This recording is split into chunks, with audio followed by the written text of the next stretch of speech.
Hello and welcome everyone to the Indian Youth Economic Association's The Agenda. Today we'll be talking about history textbooks in India, and the prime focus for this would be on NCERT textbooks. Now, this is an area that we have talked about quite at length over the years. 2 years ago, as a part of our Independence Day podcasts that go on for a week, we had a similar discussion with the history teacher, Mr. Sumedh Kapoor, and we dealt with some of the key issues here. Right. At the same time, last year we had in August once again uh, a panel discussion, a guest discussion with Dr. Subramanian Swamy and Mr. KTS Tulsi on the history of India, on the past of India, amongst other topic areas. Now, today I will not be saying anything new, at least in terms of the content that I will be dealing with. So I will, like I said, be dealing with Indian history textbooks, mostly the higher secondary classes, ninth, 10th, around the time where everyone has read that history. At least that's the intention. Parts and bits, depending on the kind of questions we receive, depending on kind of the response that we're receiving, we'll see if there's a specific question or specific time period or place or person or event in history that we can discuss and come to some assessment or analysis about. So what would be the approach here, and why is it that we're doing this once again? A couple of warnings. We are addressing, apart from all others, certain ideological biases in the writing of history textbooks. So there's a good chance that it might hurt the sensibilities of many. And I only mean ideological sensibilities here. Like I said once again, there is no connotation attached to religion in any kind. Right? Obviously, there's a significant component within the history textbooks, as described by these historians, that deal with questions of religion during the medieval age more than anything else. And I will be addressing parts and bits of those as well. Right? Our idea here is to only present a clearer picture. Right? And I will address multiple types of errors for this purpose. Apart from the fact that I will be addressing certain inaccuracies, I will also be addressing errors of omission, which are as important in that regard. Apart from that, we'll be discussing some regional representation. We'll be talking about sort of putting to a pedestal, and just as we discussed last time with Sahaj, on some level we have a tendency to worship and put on pedestal certain political actors, historical actors. Our intent here would be to sort of make them human, right? Make you look at them the way things are rather than how we wish to worship them. At the same time, it would be our attempts to look at history as what it is, in a realist sense. And ultimately, all of these people were political actors and they were working for their strategic goals in one way or another. In that sense, we would want to move away from sort of some notions about how back in the times everything was hunky-dory, was all peaceful, everyone was happy, etc. Right? Everyone was living in harmony. So we'd be moving away from certain myths around those lines. Certain aspects that you have to realize, acknowledge, I'm not even saying to appreciate, but on some level you have to accept the truth that aspects such as war, aspects such as violence and soldiers going head to head were a part of the society hundreds and thousands of years ago. Some part of it sort of remained till the last half of the last century, and to a large extent were part of sort of not just the way political societies were structured, but way the international arena was. So in that sense, I want to bring to the table a strategic bent to history, right? To look at things as they were, that just as we as students in economics realize that everyone is driven by incentives, even back in the day, people in positions of power and those wanting to aspire to power were ultimately doing whatever they were doing in their interests. Right? And an important fallacy that I must sort of caution you about right away, that you must not indulge in, that is to study the past, to read the past through the lens of today. This anachronistic approach of, oh, why didn't we have democracy before XYZ century?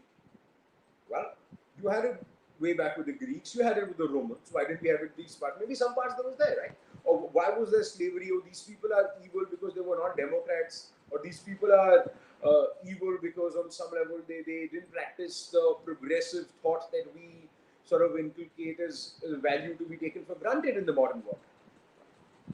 You cannot possibly look at the past with whatever you have today in the sense of the benefit of hindsight. The reason change has happened is because those ideas didn't work. That's why we've changed and sort of come to this point. So these are important parts that you have to keep in mind, without a doubt. And another aspect, this is a warning on another level, right? But none of it was a warning, it was just a word of caution. But another word of caution, I would say, is that we are having some erratic sort of power supply. So that there's some possibility that for a second I might sort of go away, and it'll take me a couple of minutes to come back, even if I go off for a second. So I would like all of you to kindly be patient if that happens. And many thanks for bearing with us, right? Also, the intent here is to make you guys enjoy history. At any point, if any of this feels boring, because my other intent, apart from sort of making you enjoy this, is to be absolutely accurate with what I say. Because I'm trying to attack the inaccuracies in what people are saying. So I will try to make an attempt as much as possible to mention page numbers and read out words directly from these textbooks. Right? So that is something that I will do. With regards to that, wherever I do end up missing out, please feel free to point out that, okay, what is the page number of this? What is the source of this?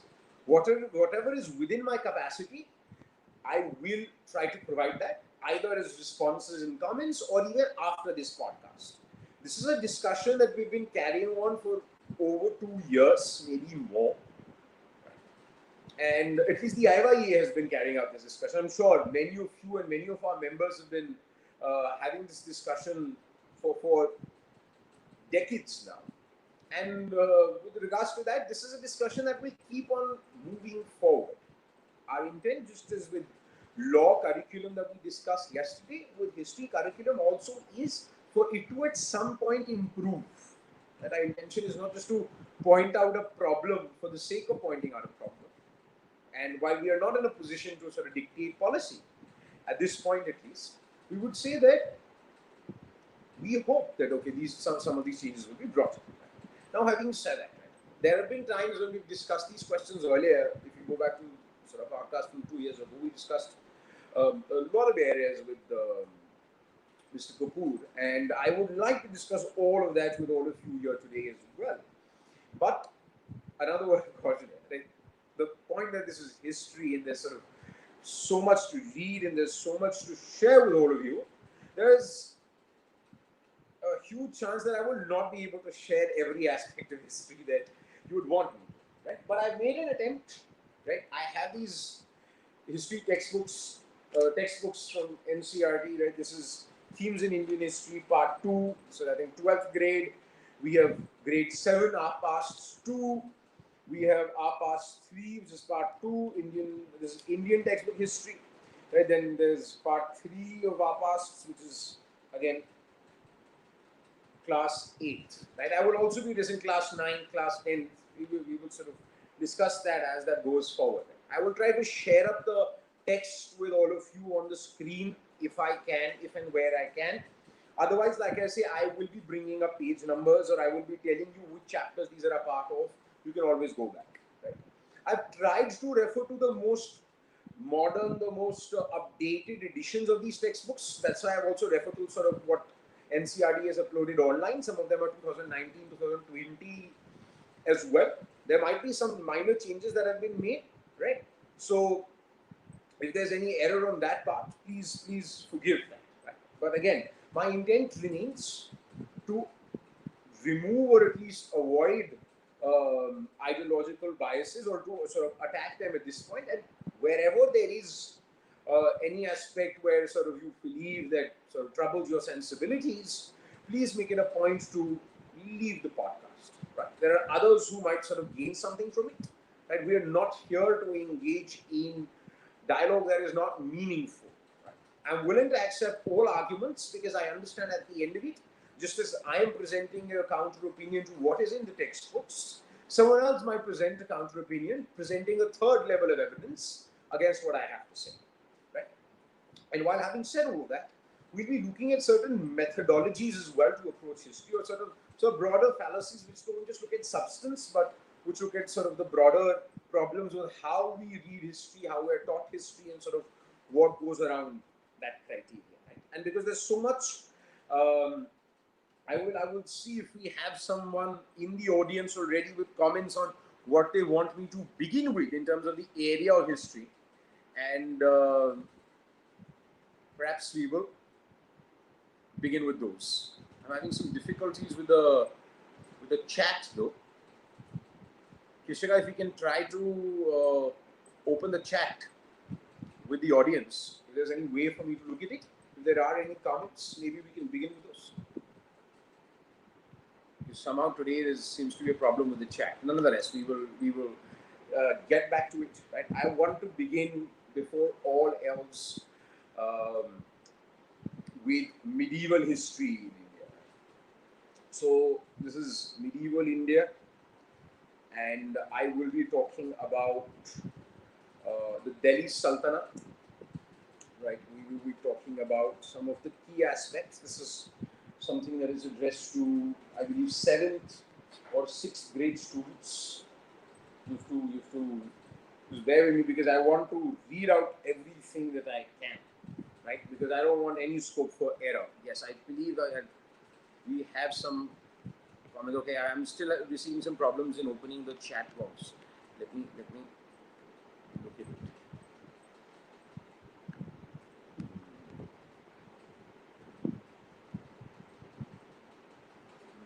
Okay, if you're having some problems in the chat box, if there's any pertinent question that can be brought up, you can feel free to sort of bring it up on the screen.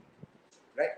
So I'm going to begin before all else. This is the history textbook, right? For those of you who want to refer it, like I said, I want to share all my sources, right? This is the history textbook. It says very clearly it's for class 7, it's grade 7. So I would assume that the student is around 12, 13 years old at nights when they're reading this, right? Again, the intent here is not to look at how sort of the presentation is, that is in the sense of in terms of the facts or in terms of the maps. Again, I'm not going to challenge something specifically as saying, okay, this is factually incorrect with a malified intent to make you fight over this, etc. Right? Maybe these are genuine errors of omission. So I will give benefit of doubt wherever I can give. That it's just an error, maybe because of incompetence, not because of malice. Right? However, wherever I feel that, okay, this is not just an omission, or this is something that's deliberately sort of incorrect, etc., I will make it a point to discuss those. Right? Also, another point pertaining to this, that there are obviously errors of omission. Right? Now, I will not be in a position to address all of them, needless to say. Right? But wherever I can, I will. Right? So, I would want to begin with. So again, we begin with this page 37 introduces a closer look, administration and consolidation under the Khiljis and the Tughlaqs. Right? This is page 37 where this begins, and I would want to begin directly on page 39, the second or the middle paragraph. For the benefit of all, I will be reading out the entire paragraph, right? Because tomorrow I don't want people to say, okay, you're losing out on context, or you're losing out on what was said before, etc. So in what context is this being said? I will read out the entire passage for everyone. As the Delhi Sultans brought the hinterland of the cities under their control, they forced the landed chieftains, the Samanta aristocrats, and rich landlords to accept their authority. Under Alauddin Khilji, the state brought the assessment and collection of land revenue under its control. The rights of the local chieftains to levy taxes were cancelled, and they were also forced to pay taxes. The Sultan's administrators measured the land and kept careful accounts. Some of the old chieftains and landlords served the Sultan or Sultanate as revenue collectors and assessors. There were three types of taxes. It's important to know. One, on the cultivation called kharaj and amounting to about 50% of the peasants' produce. Two, on cattle. And three, on the houses. And it goes on to say, it is important to remember that large parts of the subcontinent remained outside the control of the Delhi Sultans. Sure, some parts within southern India were outside the control of the Delhi Sultans. This is not part of the text. This is something that I am referring to. It was difficult to control distant provinces like Bengal from Delhi. Certainly, Bengal was one part. And soon after annexing southern India, the entire region became independent. I am believing that this here means the southern India, even after it was annexed, became independent. So that's what I take it to be. Now, I just wanted to give the context for this. Now, what is the factual inaccuracy here, or what is the omission here? Now, I will not be solely referring to sort of my understanding of the play. I will be referring to what others and how others have specifically talked about. So we have kharaj. Now, the aspect about kharaj is that while in the later years of Islamic rule under Islamic law, this came to be attached to land for a significant period. This land was exclusively imposed on non-Muslims alone. With respect to that, and the reference that I will make to this, right, and this is again, like I said, these are not my words, this is the Princeton Encyclopedia on Islamic thoughts and the like, on Islamic, which deals with Islamic empires and Islamic law. So for a huge period, this remained only on non-Muslims. But it was only after that, at a significant later stage, that this went to become a tax that was attached to land.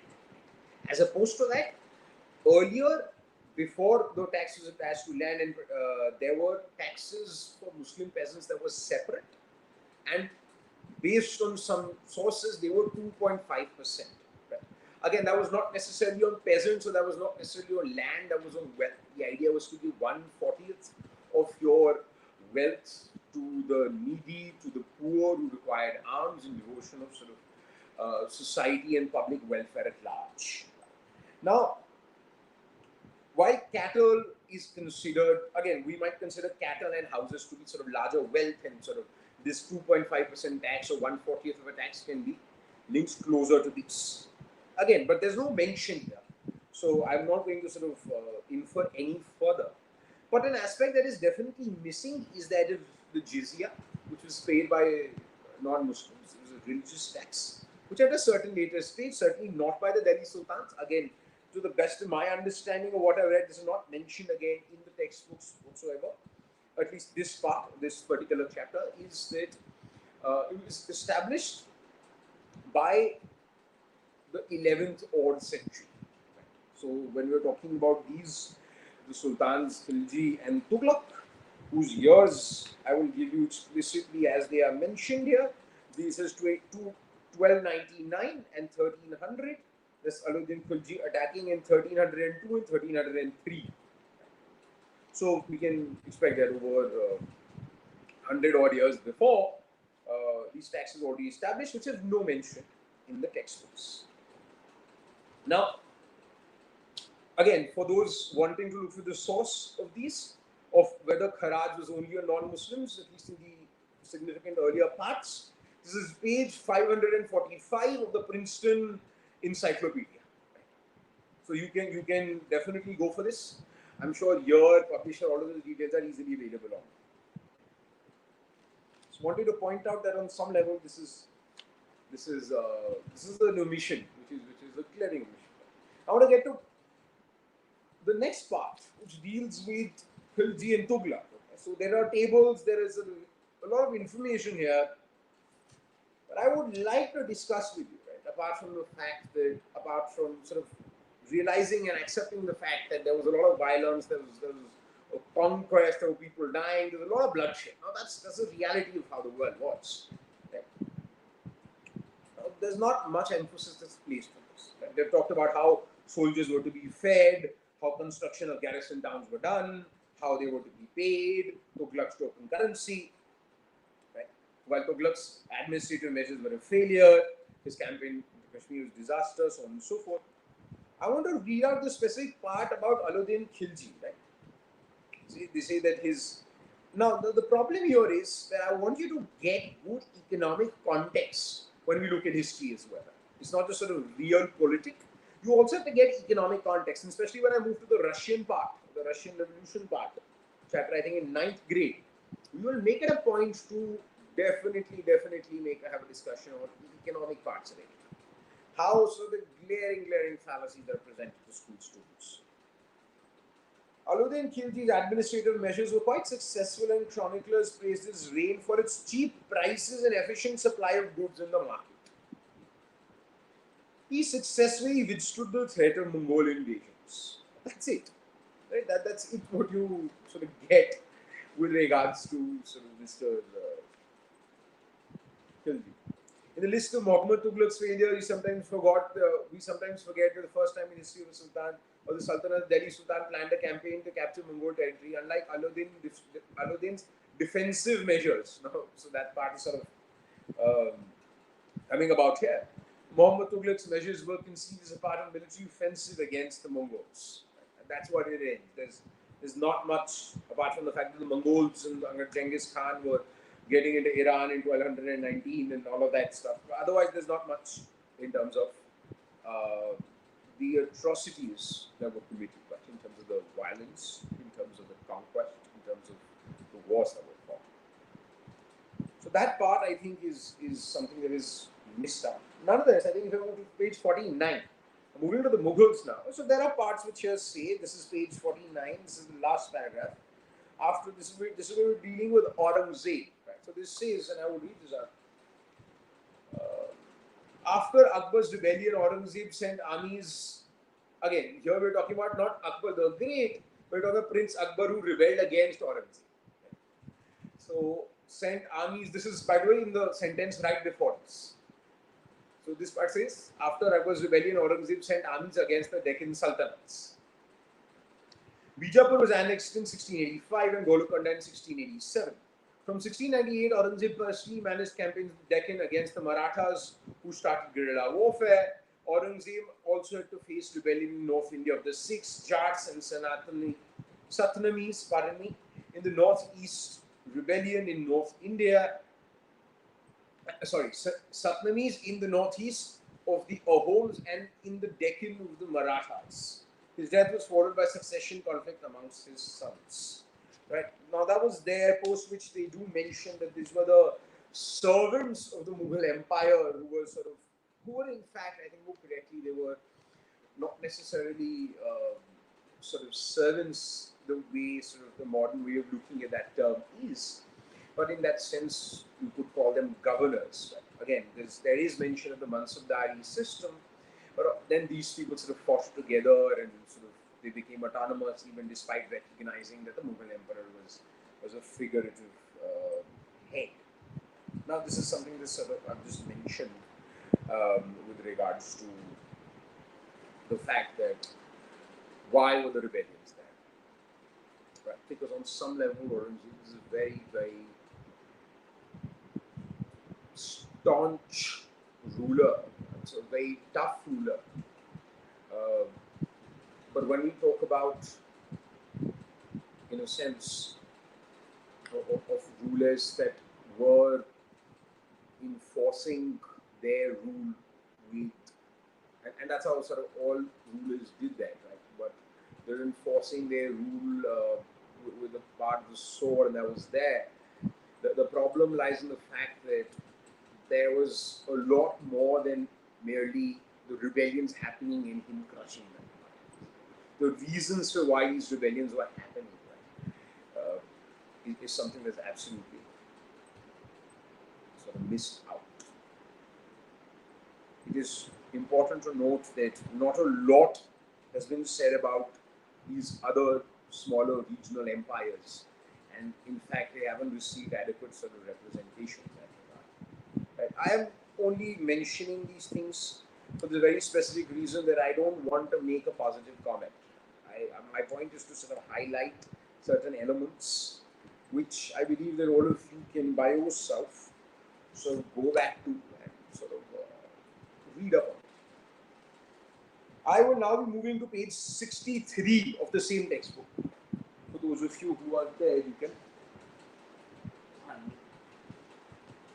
page 63 you can sort of bring up. Right? I will just check if we have questions and if my chat is by any chance working, which does not seem to still be the case. In fact, I can't seem to type out anything on my screen, so I'm just going to try to make an attempt to try to get the chat. Okay, perfect. Okay, so someone's asking for a good, yeah, that was the question. Please recommend a good book for history, right? That's the whole point. There's no one good book for history. You have to look at a specific time period, you have to look at a specific person, you have to look at a specific event, you have to look at a specific region. So if there's within that, I'm sure I can help in some way whatsoever. Having said that, I am no sort of expert. Right. Now I'm moving to page 63. This deals with building temples, mosques, and tanks. Right. If you want the name of the chapter, I will also give the name of the chapter. This is Rulers and Buildings. Rulers and Buildings, chapter 5 of the same book, R past 2. Right. Now, you see the temples and mosques were built beautifully constructed because they were places of worship. So they take the example of the Raja Rajeshwaram temple. An inscription mentions that it was built by King Raja Rajadeva for the worship of his god Raja Ishwara. Notice how the names of the ruler and the god are very similar. The king took the god's name because it was auspicious and he wanted to appear like a god. I'm going to repeat that. Notice how the names of the ruler and the god are very similar. The king took the god's name because it was auspicious and he wanted to appear like a god. Through the rituals of the worship in the temple of one god, Raja Rajadeva honored another, Raja Ishwara. Now, the largest temples were constructed by kings, lesser deities, and sort of lesser gods. So, as there's a lesser deities in the temples were gods and goddesses of the allies and the subordinate rulers. The next paragraph goes on to show Muslim sultans and padishahs did not claim to be incarnations of God, but Persian court chronicles described the sultan as the shadow of God. Now, so the way the texts are, that is exactly the way it is when it comes to either rulers or the shahs of Persia, or for that matter, even kings or Mughal emperors or Delhi sultans in the subcontinent. However, a grave mistake that is made on this last sentence of page 63 and first paragraph of 64 is to suggest that the king took the name of the god because he wanted to appear like a god. Right?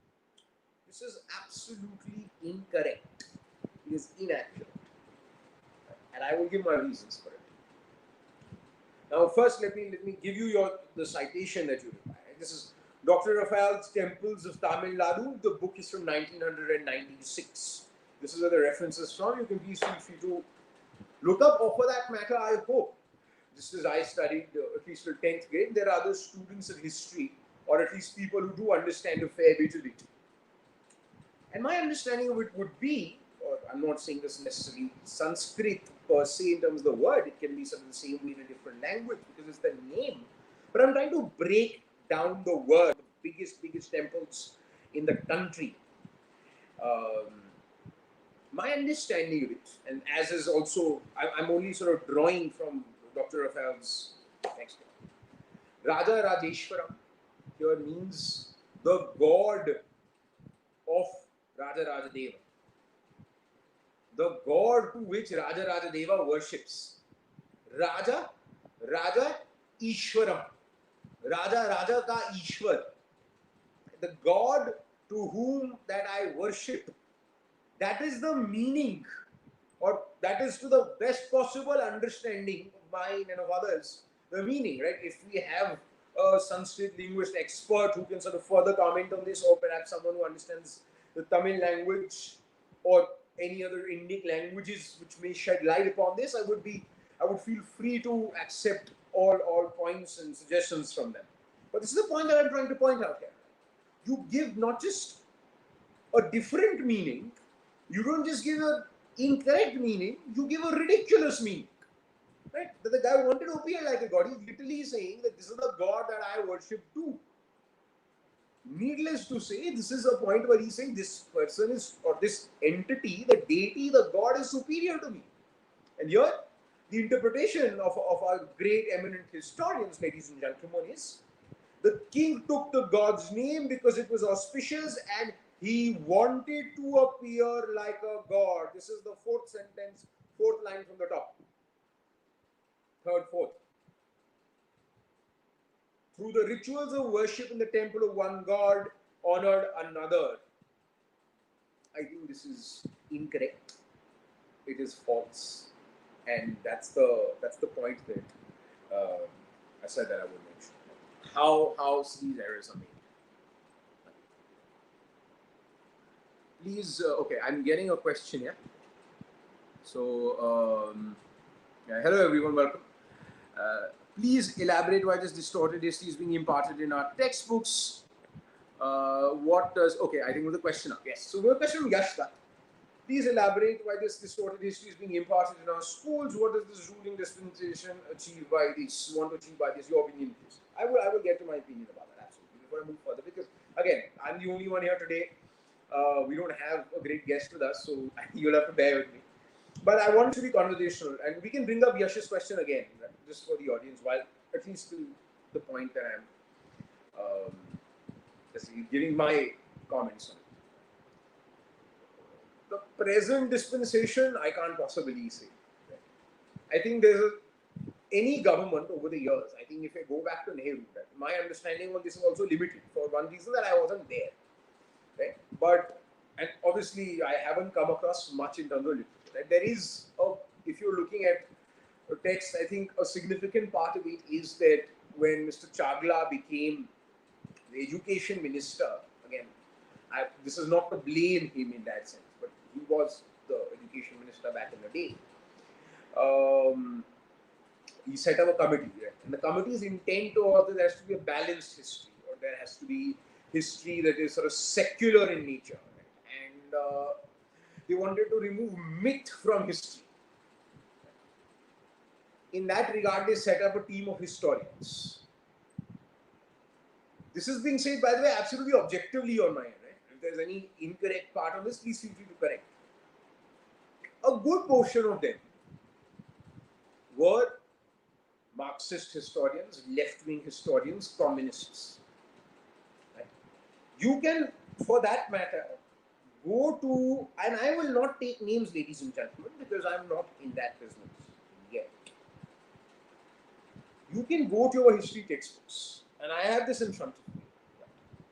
The names, the advisors, the chairperson, the chief advisor, the team members of people who write these books are easily available to all. Right? You go to the first page textbook development committee, names are right there. I didn't deliberately bring up the entirety of it because I don't want to show names. You can search for that yourself. But these people came from a certain ideological mindset. This was right after independence. Communism was still in its sort of, oh wow. And I will be addressing that when I get to the Russian Revolution chapter. There were strong ideological supporters. And it's not just a question of how communism was, but there were other larger coalitions within communism. That's okay, what is the opposition to communism in India? Or what is the opposition to communism at large? You try to remove that. You say, okay, that part should be there. Because my understanding is this. Again, my point here is to pitch try to, at least as much as we can, try to pitch an accurate picture, a truthful picture. But here the idea was to omit some parts, to falsely present certain parts, and wherever you're given the truth in the entirety, you go on to say stuff like, this is for this particular reason, or the reasons why this happened, or the thought process of these people was this, rather than giving us the accurate picture. Okay, this is what this person is doing.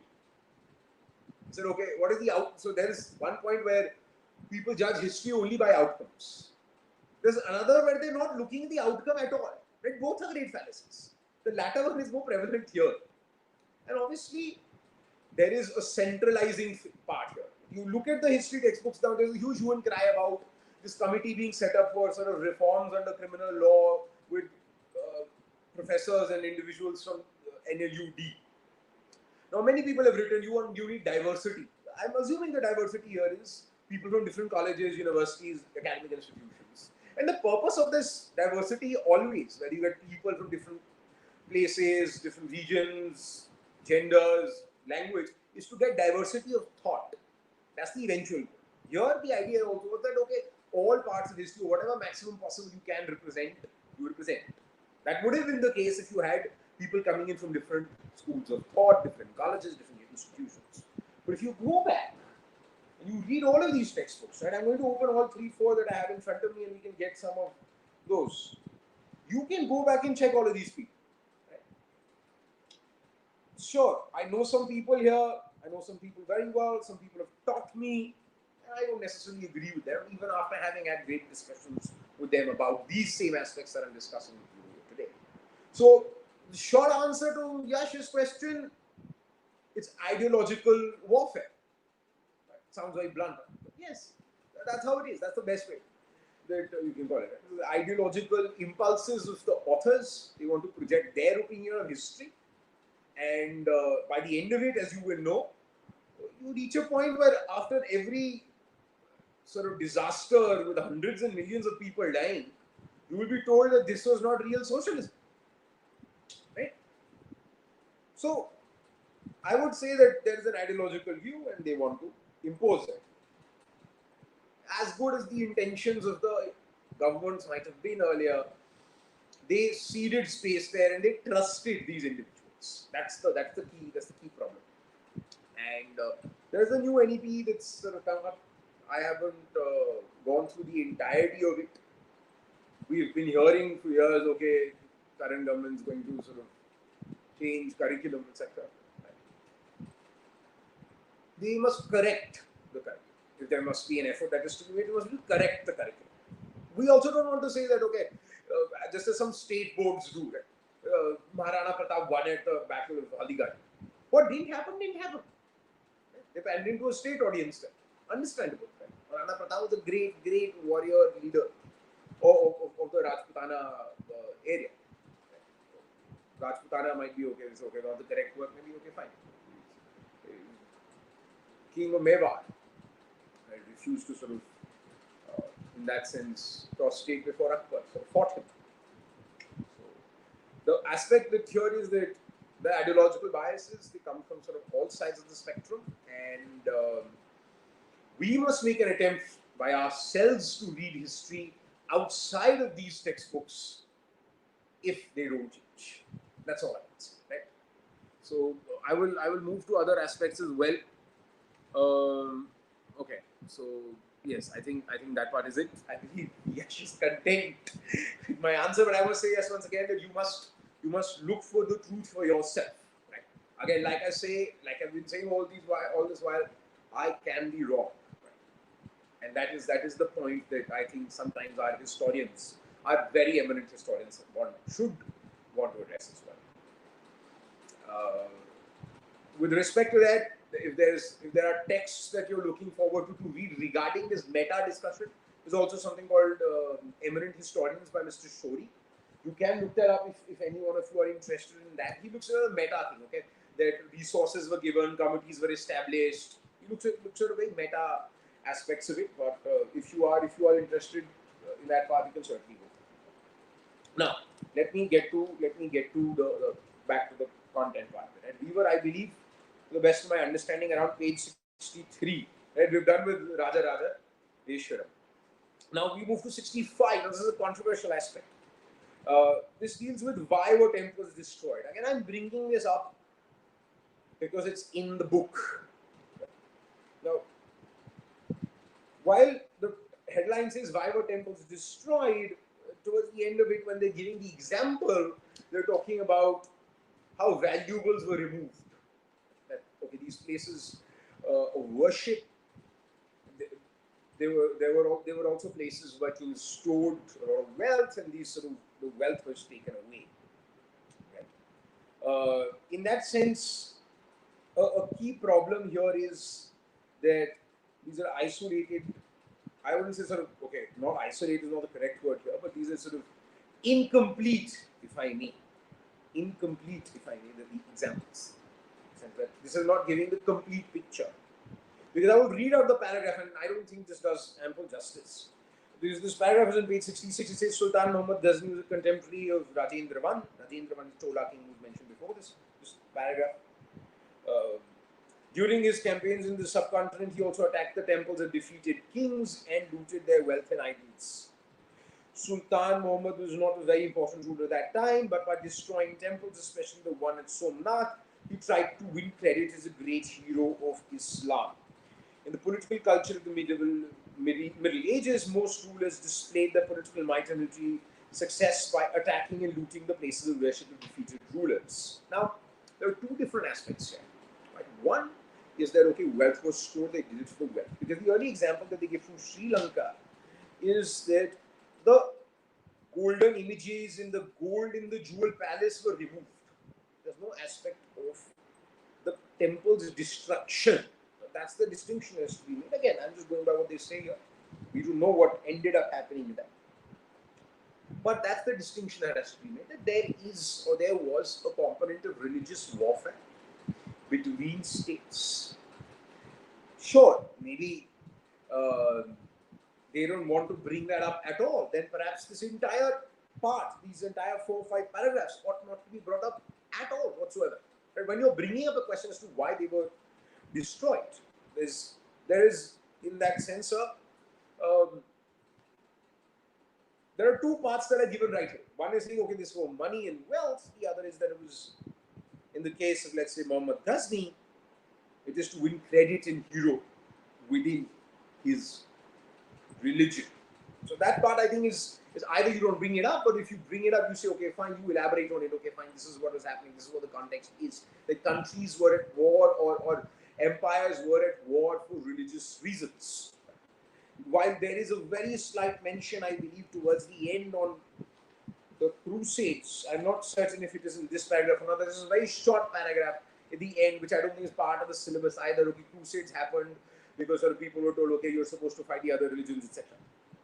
Right. Now I want to move to page 71. There's a lot here. We can go on, but I want to just cover some of the key areas. Yes, Amit, I will be coming to your questions as soon as I'm done with this chapter. Right. So now the chapter, the subtopic reads religion and empire. This is page 71. It says, I'm going to read it. As construction activity increased between the 8th and 18th centuries, there was also considerable amount of sharing of ideas across regions.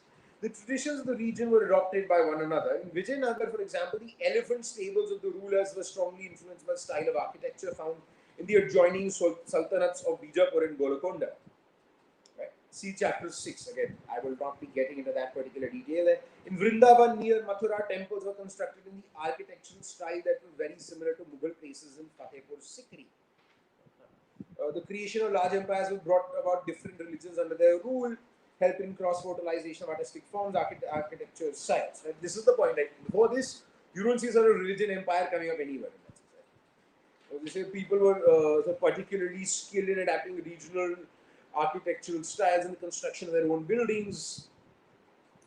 And there's this example for the Bengal Dome. Now, while there certainly is sort of overlap of architecture, goes without saying, to some aspect, what is also left out is that very often there were parts of places of worship when they were sacked. There were times when some parts of them remained, the rest of the part was built upon separately as another place of worship. So that part, on some level, is an element that goes with the same set of facts, but would have a different interpretation. So that's sort of one part here that I thought at least we're already sort of 45 minutes in. I can get into the specific parts of this further, but I think that we can leave this for another time. There are lots of books regarding medieval India, the good, the bad, and the ugly, so to say. And most certainly, if you have any questions regarding that, we can bring them up. Before I move to Russian Revolution, I'm going to take some questions. Okay. Yes, we'll get to socialism questions, Mr. Who is this? Every invading civilization destroyed the property of invading civilization on the earth. Absolutely. See, this is what I began with. That on some level, yes. Actually, again, we're talking about what is in the Hindi history textbooks now, and that's precisely what I'm saying, that this is not a unique phenomenon. Right? This is the point that we have to realize, that when we look at sort of the history here, there's not mention of sort of warfare. There's an emphasis on social history, on how historians paint an image that, okay, everything was harmonious and peaceful, whereas history was not that. Right? And there is nothing that I think who is this or whosoever this person is making the same point. Right? We will avoid getting in questions now from people without names, right? Just for the sense of that we maintain some credibility about this. People don't think, okay, we're random people asking questions. So I'm going to take Amit's question on this. Right? Please mention history books as okay, which contain minimum detail. Okay, yes. So we can bring up questions from Amit. So Amit's question is that he was primarily a student from the Karnataka board. Let me just get that correctly. Yes. So Karnataka State Board student, and he says, unfortunately, our knowledge of Sikh history was merely reduced to one paragraph about Guru Nanak Dev Ji, which contained minimum details such as his birthplace, time of birth, and the fact that he was founder of Sikhism. No mention of their contribution side. That's an important part. And I think Amit has got to a point that I wanted to discuss. That on some level there's a lack of regional representation. And even if you look at the central book, there's a very mild mention. The point about that is that ultimately state boards run by state governments, and while education should remain, or is at least, should remain is another question. I'm not getting into that, yes or no. It is a state subject. And there are political factors, because the state government, from a political point of view, whosoever is in power, this is not about different parties, doesn't stand to gain from getting in the memory of the child or the student everything else that's happening in other parts of the country. Irrespective, I think even the central books, there is a very little mention, and that is one of the key errors. That's why our history books are in a sense, wrong, if I may, if that's the title of our discussion today. Where they went wrong is that they did not have adequate regional representation. That's a key problem. And as a result of that, we don't, just as we don't have sort of the Punjabi area or Sikhs, similarly you don't have much said about the Awams, about that one word that, okay, they were fighting against the Mughals, or they rebelled against. That's it, that one word. That's it. Similarly, I think it's absolutely correct. I mean, on some level, these are political considerations very often. Right? Some people might say, okay, governments or bureaucrats that decide in the curriculum will say, okay, fine, we're in this part of the country. Why do people need to know much about what's happening in other parts of the country? I think that's very unfair. No matter what part of the country you live in, there is a united cultural history. And I got this from a friend of mine.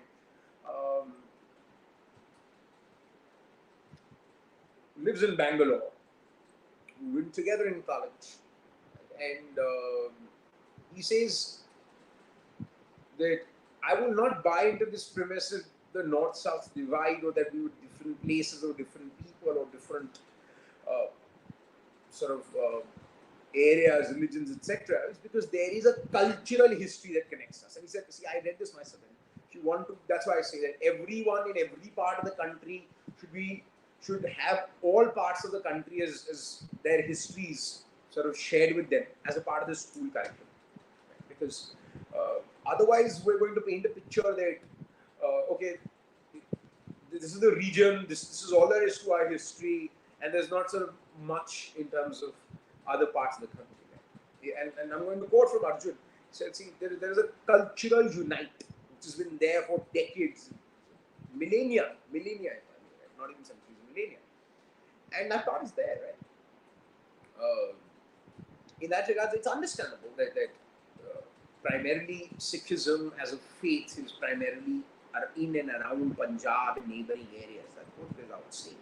But that's not reason. I think that history, and not just the history of Sikhism, but the history of the empires that followed, or the sort of kingdoms that followed, when you talk about Raja Ranjit Singh, post Guru Gobind Singh, there is an ample contribution to history. Again, I'm only talking about the significance of what they achieved, right? You can have sort of differences in terms of sort of policy, or in terms of, okay, for, good, bad, again.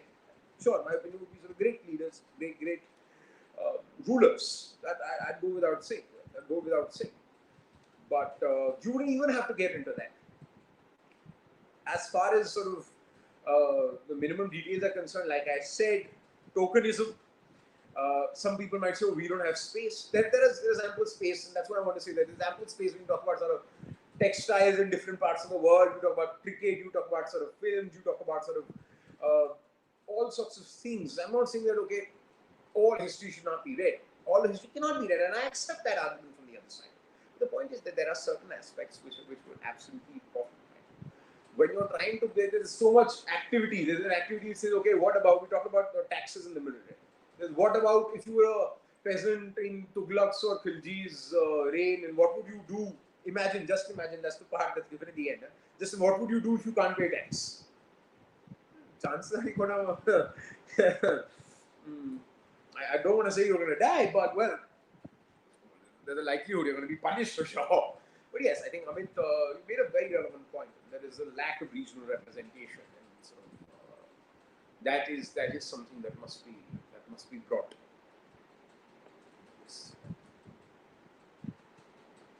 Yes, again, like I said, even the kingdoms in South India are very, very, very sort of not minutely, I'd say, so very sparsely sort of mentioned. Specific time periods they were there. I think a great omission in that regard is also the Marathas. While I think we do have a chapter on Krishna Deva Raya, which is also, I think, in some sense quite inaccurate about the history. I'm going to draw from Mr. Who Is This here. I'm not sure this is a 12th standing book. Yes. Before I get to Krishna Deva Raya, Marathas, I think, had one of the strongest empires for about a century and a half, almost 2 centuries. They got they knocked the Mughals off. And when the Brits come in, when you see some of the chapters, I think in 6th, 7th grade, they say, maybe even some of the other books in the 8th, I'm not sure which year this is that, okay, the Anglo-Maratha wars resulted in sort of Maratha dream about not capturing Delhi, go to waste, and the Maratha Confederacy then sort of disbanded and was destroyed. And right before that, you have the Delhi Sultanate and the others. So that sort of gap that remains is that you erase them from memory. I'm guessing the Maharashtra State Board must have some mention. But this is at some point a pan-India empire. And they're not mentioned. This is not myth. The desire to set up a board is to do away with myth and to get history. This is not myth. This is history. And I don't even need to get into this. Right? There's ample material. You can go and look up about the extent of the Maratha Empire. Significant. I think at some point, I think a good chunk of the entire subcontinent was under the Maratha rule. I think the only part I think about the Krishnadevaraya part that I wanted to bring up was that there's a point where they say that there was much stability between the Deccan Sultanates, the Bahmani Sultanate, Bijapur, Golconda, etc., and the Vijayanagar Empire, and there was sort of peace and harmony. And then it was only after Krishnadevaraya's death that they wanted to balance out the succession problems. That's why this entire coalition of the Sultanates intervened, and they sort of took away the capital. And then they say, this is the exact, I think this is the exact text there. It said, I think I'll have it down somewhere. I said, like, there's way too many books, and I think there's a lot of time, and I want to get to Russian history as well at some point. But yes, the point that they say is this, that the victorious army pillaged, or the victorious army then sacked or seized the city, and just in a short period, the city was abandoned. That's that's going to happen then. I mean, that's it. That's what it ends. They say, okay, fine. Then the royal family shifted to some other city, and obviously, this is not sort of peaceful relations between these states.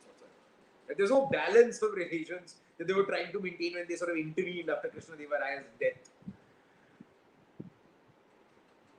I think that is on some level, and when the specific the war that they talk about, the context is not given. I said you have to give the background, you have to give the context. So why the war happening? What are the history between these people? That part is completely removed. So okay, war is happening because they wanted to maintain a balance. This is something that, from a strategic point of view, does not make sense. Right? You intervene in other people's affairs because you want to sort of have a say there. Plain and simple. You want to create the lack of stability in your rivals' domain or empire. That part's there. I think there is ample stuff that we can discuss regarding modern history. There's a lot of books. There's a lot of stuff that we can do there, but I still want to revisit the Russian history. So, Kishika, while I look at the questions, why don't we try to get the copy of the text? This is available online, and my assumption here is that this is yes, this is the French Revolution. We're trying to get the Russian Revolution. But there's ample stuff in the French Revolution, by the way, that can be discussed. But like I said, I've discussed that in the past. And I would like to focus on the Russian Revolution.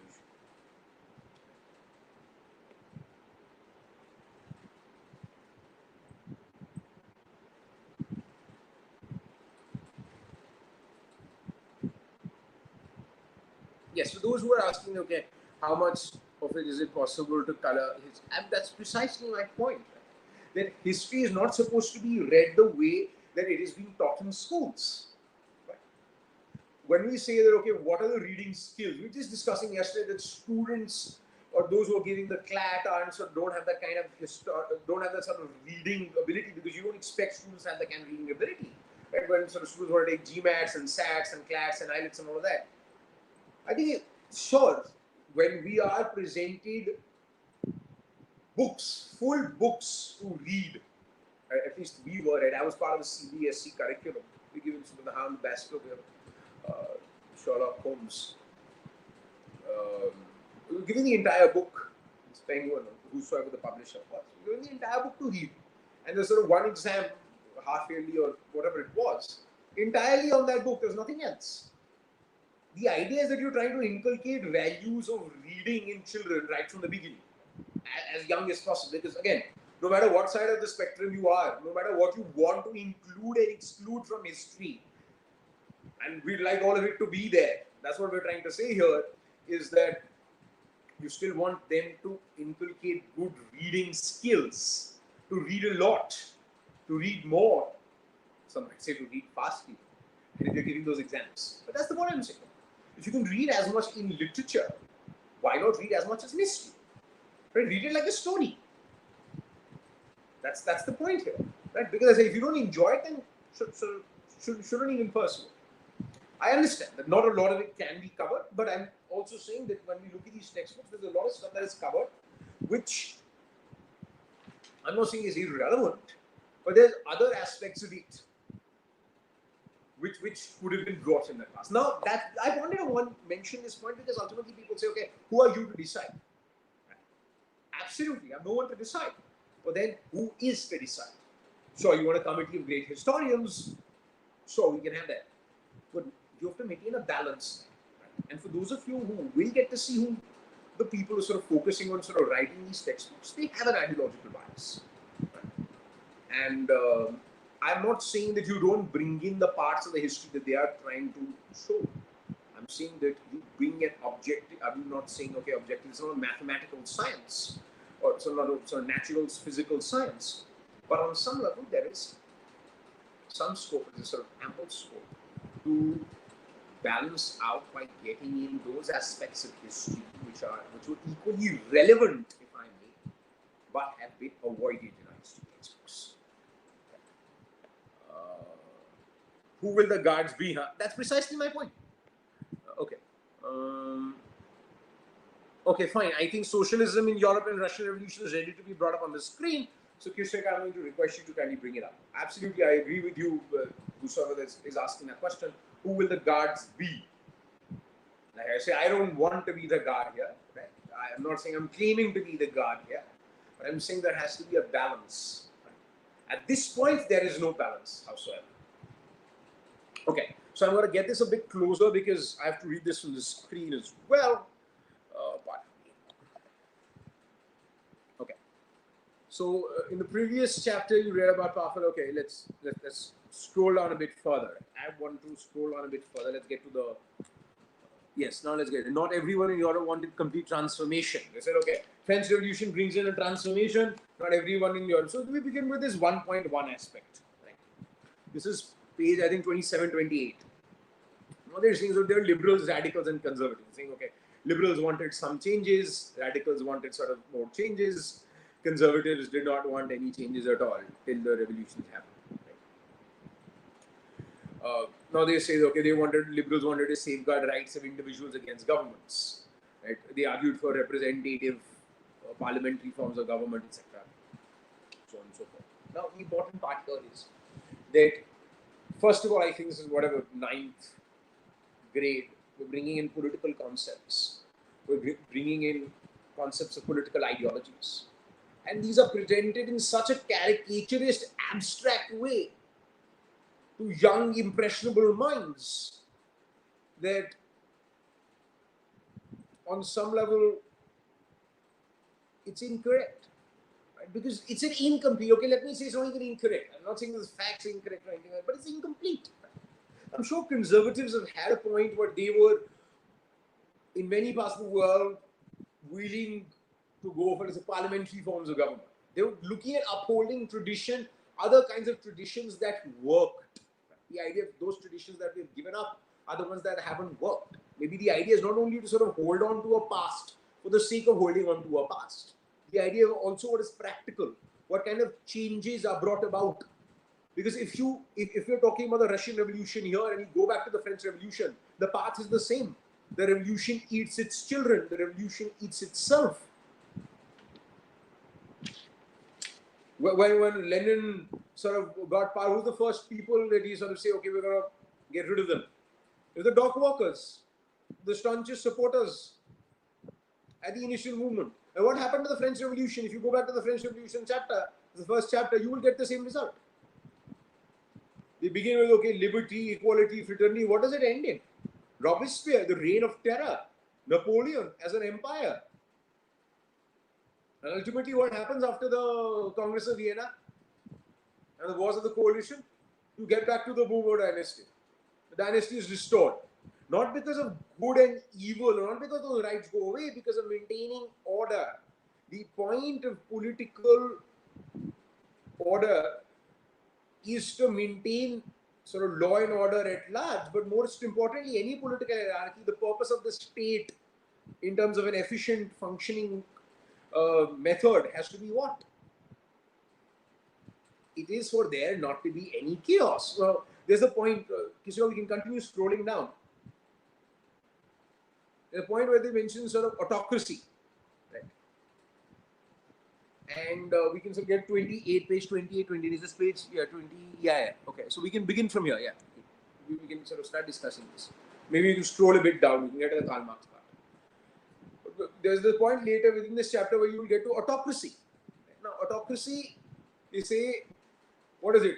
Where sort of one person does everything, he rules everything. No, this has been the norm. The opposite of autocracy, by the way, these are not my words, these are words of sort of left-leaning academicians, professors within India, great sort of chancellors, vice chancellors of universities in their history classrooms. They say the opposite of an absolutist monarchy was not democracy, it was anarchy, as is very clear from the experiment of the French Revolution. Because this revolution, as is the Russian Revolution, these are not, and you can read people such as Tocqueville and Burke on this, and obviously others will have different points of view, is that these revolutions were looking at toppled tradition. The American Revolution, in contrast, is trying to go back to the tradition which has been trying to be toppled by the British. So there's a difference. And when you topple tradition and the method, the functioning of the government, you see that you reach a point where that entire system goes away. I want to draw from the great philosopher, Mr. Taleb, when he talks about, okay, and I do very endorse this view that the difference between conservatives and liberals is not that, or progressives is not that conservatives don't want change, but the requirement for change on some level is that it must be at a certain pace. That certain pace has to be this way, that if changes are brought about too fast, the mutation is too fast, the benefits of the previous changes are completely done away with. If you look at history, if you look at the changes being brought about today, if you look at the French Revolution, you look at the Russian Revolution, that's exactly what happened. Extremely fast-paced changes and the beneficial changes. So where does your equality go? Where does your freedom go? Where does your brotherhood, fraternity go? Evaporates in thin air in the reign of terror. So that's the idea, that you're looking at sort of gradual change. Only then can that change be permanent or have a tangible impact in people's lives. Right? Now here we're talking about Marx arguing, right? I'm going to sort of go back to this page 28. Now, Marx argued that industrial society was capitalist. Capitalists owned the capital invested in factories, and profits of capitalists was produced by workers. The conditions of workers could not improve as long as the profit was accumulated by private capitalists. Workers had to overthrow capitalism and rule of private property. Marx believed that to free themselves from capitalist exploitation, workers had to construct a radically socialist society where all property was socially controlled. This would be a communist society. He was convinced that workers would triumph in their conflict with capitalists. A communist society. Now, see, this is the point. Here you're not saying that it was his view. A communist society was the natural society of the future. Nonetheless, let's assume they're only living his view. Let's scroll down a bit further. Again, we're just talking about how it spread in Germany and other parts of the. Okay, let's get to, I think, pages. Yeah, so again, this is the point. You can scroll down a bit. So you have the Russian Tsars. This is page 30. Yes. Okay. Well, this is. Yeah, we're talking about sort of factories coming up. Again, we can scroll down a bit here. These are aspects that. This page number. This is stop around page 32. We begin at 32. Yes. Autocracy. And this is where the autocracy part comes in, right? As I was talking about. Now, we sort of move further ahead on page 33 about sort of the labor union bits. Now, why I said that there's a fundamental aspect of the economy which needs to come in, or understanding of economics come into play here, is that when do prices go up?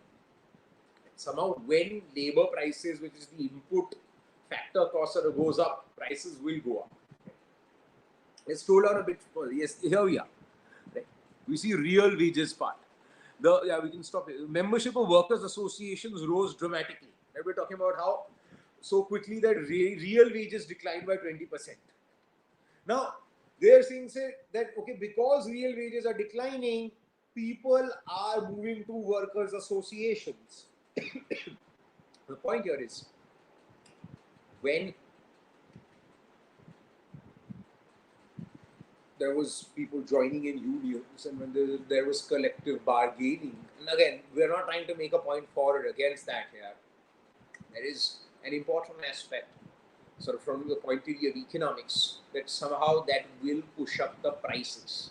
So that's the idea. You can bargain for higher wages, but that is not going to increase your real wages necessarily.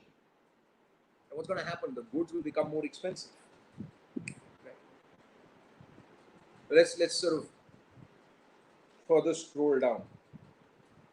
I think page 39 wouldn't be a bad idea. There's an ample amount of it. We can read here. Yes, let's.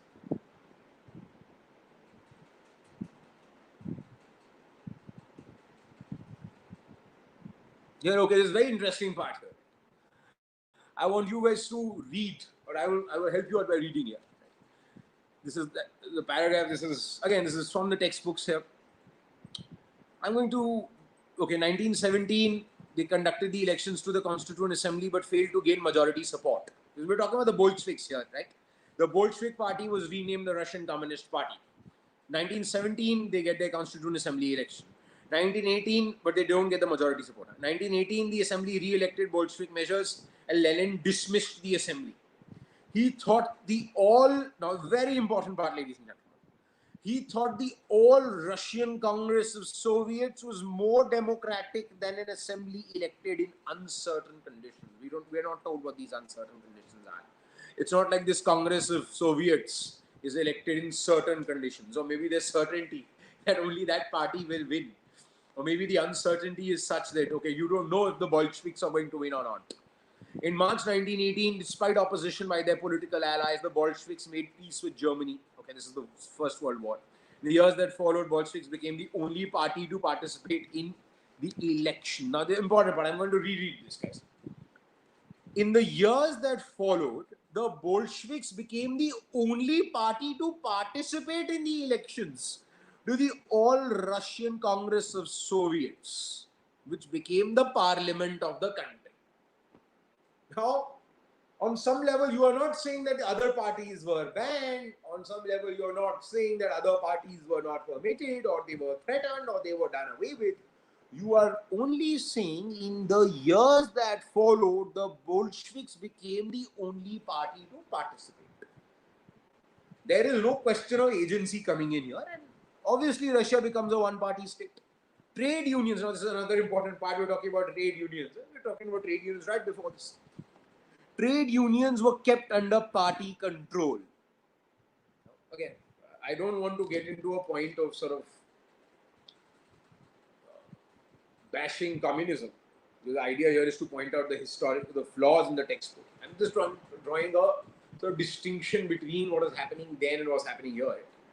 The Tsar also you can consider to be. There is a mention at the top where it says, okay, the Tsar punished, or the Tsar sort of sent his forces against the people who were rebelling, right?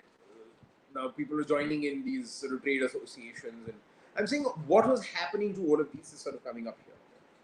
On some level, the idea is that when you look at the conclusion, and we can sort of scroll a bit further for that, we'll go further. You do not have a mention of sort of the accurate figures of how Stalin was killing people. Page 40 is post the Civil War. There's a chapter on Stalin, right? And this is an important part here. Again, it's making a socialist society. Again, we can scroll down. Oh yes, centralized planning led to economic growth. There's 100% in case of oil, coal, and steel. Again, the aspect here is not the centralized planning in itself, right? If you look at other aspects sort of that go into it, right? If you look at sort of the Soviet economic model, sure, their idea that the production model, at least in these years, was sure, they're increasing the numbers. Again, we're not sure of the numbers. I'm going to accept them as they are here. The idea is, how is that increasing? That's the important part. Sure, they mentioned poor working conditions. And now when we move further, let's go scroll down a bit. Right? As you can see, things don't change for the workers here. Right? Things absolutely don't change for the workers. You scroll down a bit. I want to get to the Stalin part. Yes, yes. This is the part which I want all of you to read. You can go back. I think when you scroll down to the end of the page so that everyone knows which page number this is. It's page 44. Many were deported and exiled. Well, let's read the definitions for deported and exiled here. Forcibly removed from one's own country, forced to live away from one's own country. So many believed that after this is by the way, collectivization didn't work. Let's go back to 1928. Party members toured the grain producing area supervising and raiding kulaks, the name for well-to-do peasants. Now here's the idea, right? Okay, everything is collectivized. People are sort of starting from scratch. Then you have kulaks, people who sort of somehow end up doing better despite having an equal start from the socialist communist point of view. Now let's go down further. I want you to read something about kulaks. There's a very specific point put in inverted commas.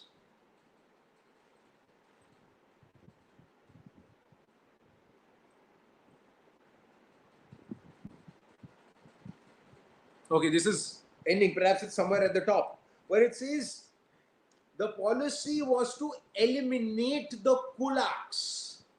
Is it somewhere here? I think page 44. Is it? Maybe let's scroll up. Maybe it was on the same page. Yes. It's right. It's right there. It's right there. These small-sized peasant farms could not be modernized. To develop modern farms and run them along industrial lines with machinery, it was necessary to eliminate kulaks, take away land from peasants, and establish state-controlled large farms. Ladies and gentlemen, you can look at British history, you can look at sort of history in parts where sort of you had private property and they still ended up having large pieces of land, and that's how you usher into the Industrial Revolution with wealth being created. I am not still on what wrongs the communists committed. My problem is that there is no explanation of the word eliminate kulaks. What is the meaning of eliminate kulaks here? Were they only deported and exiled? You have here where I'm going to read out.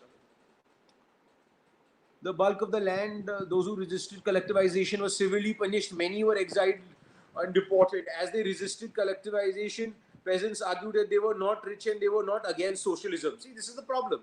For those of you who sort of want to get a sense of socialism or socialist history, they merely did not want to work in collective farms for a variety of reasons. Stalin's government allowed some independent cultivation, but treated such cultivators unsympathetically. In spite of collectivization, okay, let's again see. You see, collectivization is not leading to eventual production. At the beginning, sure, you can see an increase because you're moving from 0 to 100 as well in that sense, right? Let's scroll down a bit further. Okay, yes, this is the point. In spite of collectivization, production did not increase immediately. In fact, the bad harvests, we're talking about bad harvests, led to one of the most devastating famines in Soviet history with over 4 million dead. What about the 60 million dead as a result of the gulags? Right, for those of you who want an accurate picture of this, please read the Gulag Archipelago. Right? For those of you who wish to know, who want a copy, I have a copy, I can share details with all of you. Please go through that. These are sort of surveys, specific points, each and every data. Sure, you don't have sort of data in the sense of biographs, etc., but they have specific interviews with people who were working there. Right? What was the reality? Why were people dying? How was the Soviet government sending people to these gulags and killing them? This is the truth of socialism. There's no society controlled stuff. It was all state controlled. That's the reality. And that is completely done away. Let's scroll down. Let's see if they've said anything after this. Let's see. Yes, many within the party criticized and the confusion in industrial production and the planned economy and consequences of collectivization. Stalin and his sympathizers charged these critics with conspiracy against socialism. Accusations were made throughout the country, and 2 million people were in, which is such an exaggerated short, this might be by 30, were in prison or labor camps. Most were innocent of crimes, but no one spoke for them. A large number were forced to make false accusations under torture and were executed. Several among them were talented professionals. Again, number is significantly, the number that is presented here is significantly lower than what the real number was. Right. Let's scroll down a bit further, because there was a part, perhaps that was in an older history text, and that is, yes, I think this is the global influence part. This is still here, right? Which is effectively on the same lines as earlier about the international reputation. The USSR as a socialist country declined, right? In the 1950s. This second paragraph, you can have a look at it. What are they trying to say here? What is the assessment? That the true principles of socialism and collective rule and communism were absolutely noble, but the Soviet Union was not able to uphold them. This is the same line of thought from Eric Hobsbawm from The Age of Extremes, his history about the 20th century. First, he sort of defends communism, then he says the Soviet, then he says, okay, fine, this was not real socialism. Then you try to be a socialist elsewhere, other parts of the world. Then you try to sort of say, okay, fine, now let's move to social welfare state, so on and so forth. The idea here is that you are telling sort of school students, well, that's the message that's being sent across, that this was not real socialism. The age-old tactic, ladies and gentlemen, has been brought about in a history textbook. Let's scroll a bit further, because there's another important paragraph. Yes, here's the, yes, that's the part. By the end of the 20th century, that international reputation socialist country had declined, and it was recognized that socialist ideals still enjoyed respect among its people.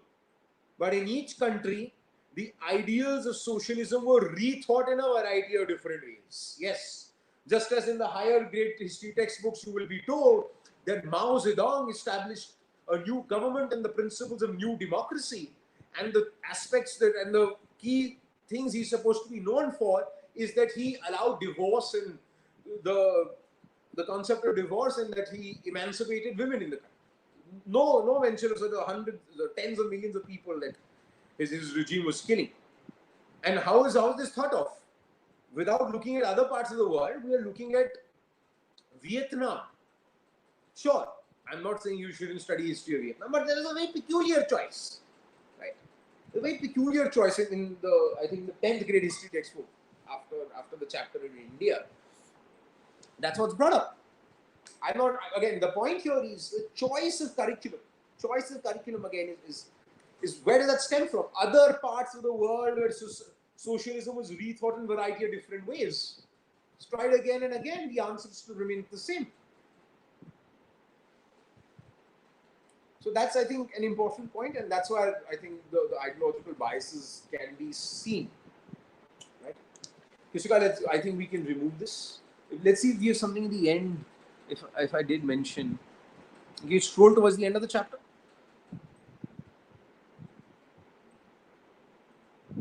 Yeah. So again, yes. Let's go again. The activity part. Even earlier, there was a point where what are the key differences of private property? Activity at the top, not this one. On page 47, yes, right at the bottom. Compare the passages by Rabindranath Tagore and Shaukat Usmani. Read them in relation to sources C, D, E. What did Indians find impressive about the USSR? What did the writers fail to notice? That's the important part. Right? The chapter after this in the textbook is about Germany and the atrocities that were committed there. And there are aspects, I think, right at the beginning, in the introduction, they also say introduction of the, not just the chapter, the introduction of the book. They say, okay, and how people in India were influenced, etc. Similarly, people were influenced by communism in India. The important aspect is that any extreme totalitarian, authoritarian ideology must be looked at the same way. You cannot make an exception and say, no, communism was all right. It's a good idea. The idea was good, but people didn't implement it properly. This is not real socialism. And most of all, this is a history textbook. Right? And now when we are told, this question that was brought up, how much can we be taught? Right? This question was, how much can we be taught? I'm going to read out the question. You don't have to bring it up. Like, where is this? Yes.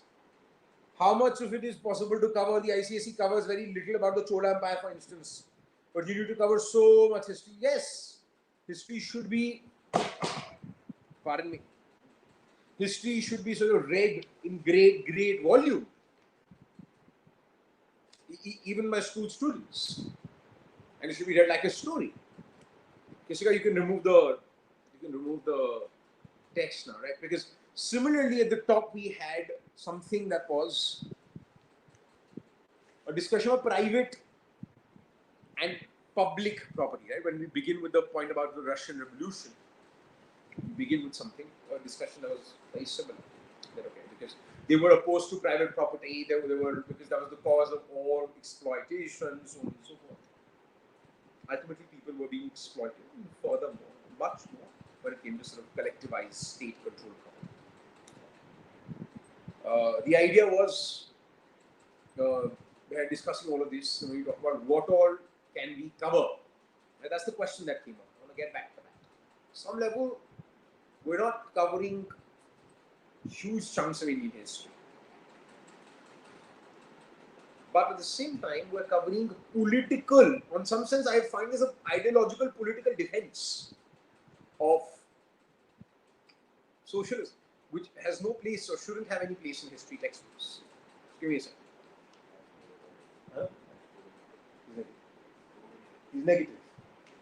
Just received some pleasant news. Someone in the family is negative.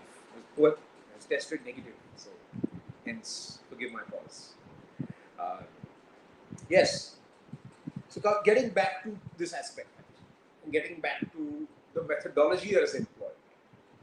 There's omission, there's ideological bias, there's regional representation and lacks. And when we move to Indian history, which I think we're sort of crossing an hour and a half now, and maybe we can leave that for some other time. Modern Indian history, there is obviously lack of representation. Many aspects in terms of sort of causes why things are happening are absolutely not there in history textbooks. And at the same time,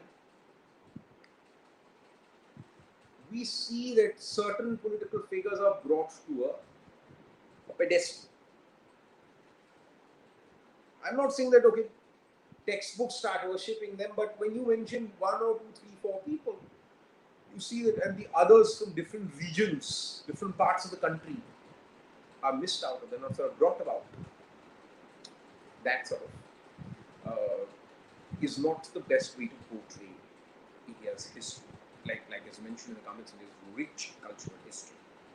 Now, we can go about this, and I look forward to questions, and I look forward to comments and suggestions from all of you if you're looking for such podcasts and such discussions in the future. Just some sort of more method-based discussions. One point that we must realize is that when we're looking at history, and especially medieval history or sort of ancient history, we must accept this one as that the absence of evidence is not evidence of absence. There is a survivorship bias. We don't know what all was there. Much of the evidence was, if not deliberately destroyed or done away with, is lost over the years.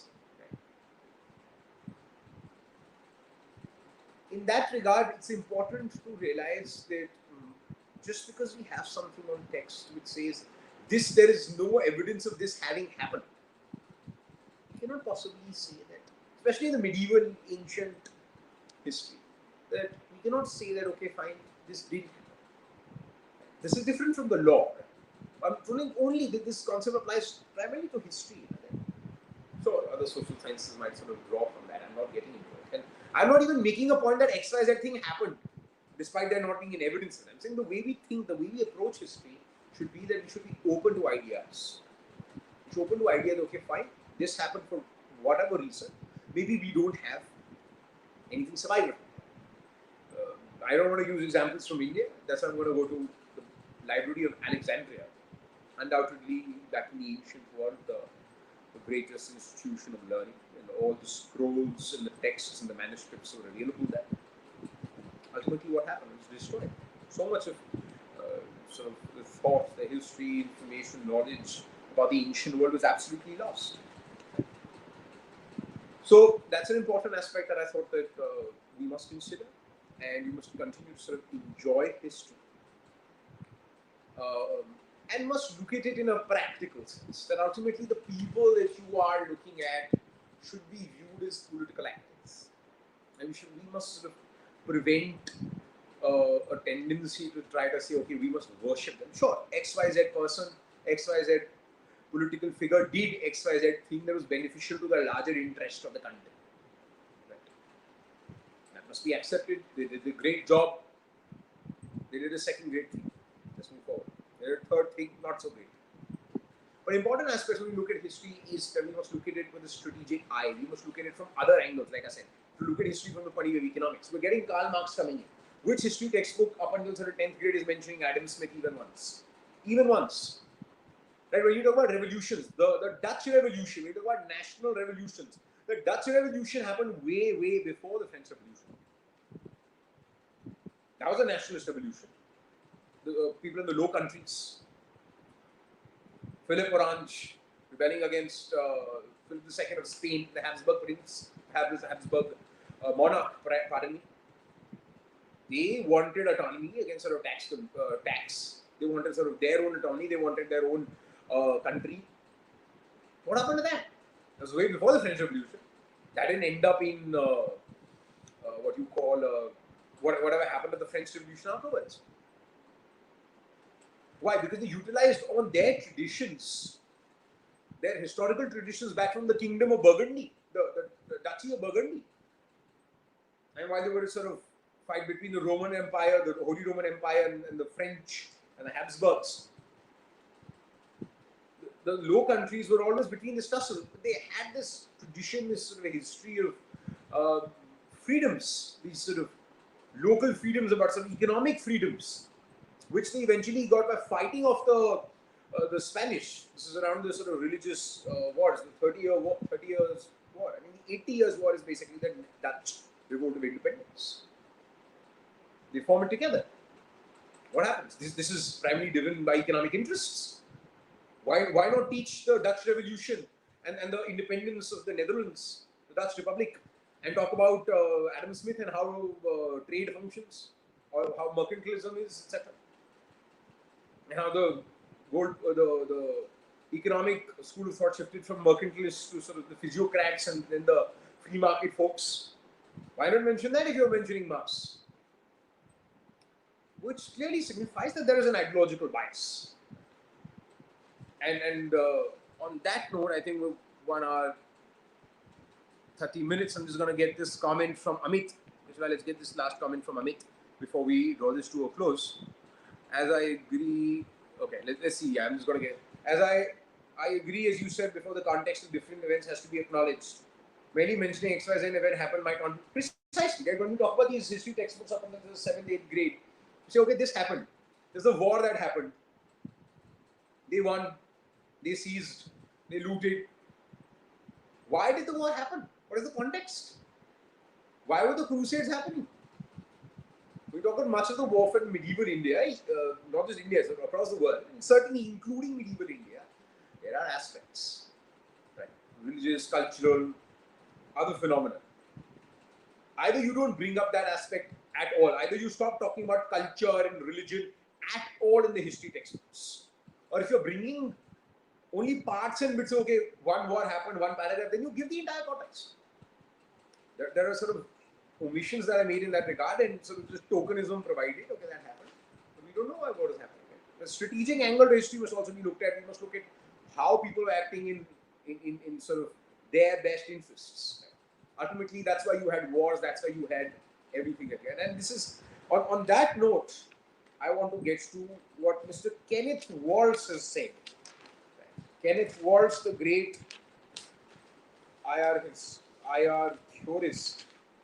Pardon me, I don't have the exact quote here, but I would try to recall from memory as much as I can. Probably in 1988, correct me on this. He said that all hot wars have their origin in cold wars. And all cold wars have their origins in the ancient structuring of the arena. How we're structured, how our traditions have been in terms of who our rival is. Primarily geography more than anything else. That arena is geography, apart from a fair bit of history. Some might say culture, right? Clash of civilizations, Samuel Huntington. And then he goes on to add, so that all hot wars can be traced back to cold wars, and all cold wars to the larger structures of the international arena. Theorists merely try to explain what historians know. War is normal. It has been to the course of human history. And if I were to sort of, again, arguments can be made sort of going even beyond sort of human history. I'm not getting into that. But yes, that's the point. That this is a reality. History is about reality. It's not about what it should have been. No. No. That's not the study of history. So, the political philosophy, what could be, or how it should be, or what are we doing? Policy. Or why people are doing what they're doing? Politics. And how we're sort of distributing the resources, economics. But history is about what was. Sure, there can be a component of why. Right? Where you have the what missing, you have the why missing. And where you have the what, you don't have the why. Where you have the why, you don't have the what. That's the state of Indian history textbooks. Having said that, I'm sure they have something to contribute to value as well. And I just pointed out some aspects which I found that we could discuss. There are other aspects that we've discussed in the past, other aspects that we will continue to discuss in the future. Right? And I hope all of you had something to gain from this. And for those of you who wish to contribute to this discussion, either by way of these sort of audio-visual podcasts or through written text, please feel free to write to us if you want to be involved with the agenda and the Indian Youth Economic Association. Because apart from economics and law and governance, we also focus quite a bit on economic history and on strategy. Right? Sure, political history and other components, military history, inadvertently will be a part of strategy and economic history. We have some sort of great research going on regarding that with our mentees and our research associates. Right? We're focusing extensively on something called geonomics. Some of you might be familiar with it. For those of you who aren't, we are focusing on planning to build up some large projects regarding that. So please write to us if you're interested in that. And we're also working on some large projects on education in India. Certainly you already have the NEP. Many things that are sort of being proposed now, we've discussed and we were sort of planning to bring about in some of what we were looking at publishing. But now we will be looking at the implementation of these policies. Right? Maybe what is the aspect that has been missed out? Right? Maybe aspects of technology in certain local areas. And what are the various practical ways in which it can be implemented. So we will be working on both these aspects. We will be working on sort of history in some of our research projects. We will also be working on sort of education individually, right? Primary education, higher education, curriculum, method, administration, right to education, legal education, all of that, indoctrination, all of that. And there's a lot of great work that all of us can do in that regard. The IYEA continues to be committed to the cause of promoting knowledge, to be truthful to that knowledge. We can make at least an attempt on our parts. Right? We can always be incorrect. I can be wrong. At least I'm never knowingly wrong. If you were to sort of point out you were wrong, I'll say okay, fine. If there's ample evidence to suggest, I'll say fine. I was incorrect, and maybe this is the correct view. And that is the mindset with which we must always move, right? And not just as instructors, not just the mentors, not just the teachers, students, but all of us as students of history would like to enjoy history.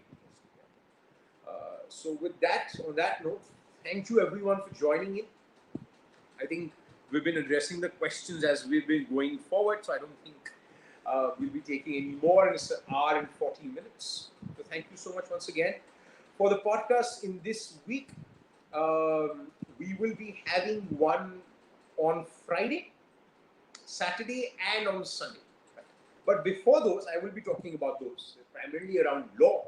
But tomorrow we have a podcast with our trustee, Mrs. Sakshi Khanna, who's a chemical engineer and an MBA, and she will be talking about an area which she has researched and published, which is complex systems and supply chain logistics. And this is an extremely relevant area for all of you to understand, especially all of those who wish to have an interest in organizational behavior, but even those who have no such interest, to understand these aspects in light of COVID. So some of the initial papers that she'd written in this regard was obviously before COVID, and she will be utilizing some recent research, post-COVID research that has been carried out by other research trusts, think tanks, etc., or sort of consultancy groups, and getting their research together. Why do you think maybe toilet paper supplies? How do they work? How do medical supplies work? Right? What is the sort of process? What are the complexities that are involved? So she will be dealing with that. She's a co-founder and trustee of the IYEA. Rather than 4 p.m., she will be joining us tomorrow at 5 p.m. Right? It's going to be more sort of like a lecture, like more instructional in nature. But we will be open to questions as well. So that's going to be for Wednesday. For Friday, we have a session very similar to the one today, but from a more legal perspective, in the sense we'll be rethinking jurisprudence in light of historical and economic realities. How do you see, and something we discussed with Sej as well yesterday, how do you see the law is to be interpreted as, it's to be interpreted in two ways. One is the sort of input as to how it has been as a result of sort of historical practice. That's how you get your precedent. So where do those aspects come from? Right? The evolution of common law. And when we talk about that history aspect, when we talk about the common law aspect, we will also be talking about the commercial or the economic aspect of it. Right? The law, in a sense, must always take into account what will also be the best for the economy, what will be the best for the sort of business flowing normally without excessive regulation. So I will be discussing that this Friday with two advocates, both of whom have already appeared, Mr. Sakreti sir and Mr. Dhruv Chadda. And post that we have a session on Saturday, hopefully. And then we'll have a session on Sunday that we're planning on IPR, technology, laws, and blockchain, and emerging trends in those fields. For that, we'll have sort of even more experienced advocates coming and joining us in that regard. So please do tune in tomorrow, and certainly do make some time on Friday, Saturday, and Sunday. I should have just said the weekend. And till then, thank you so much, and do continue to join us for our podcast.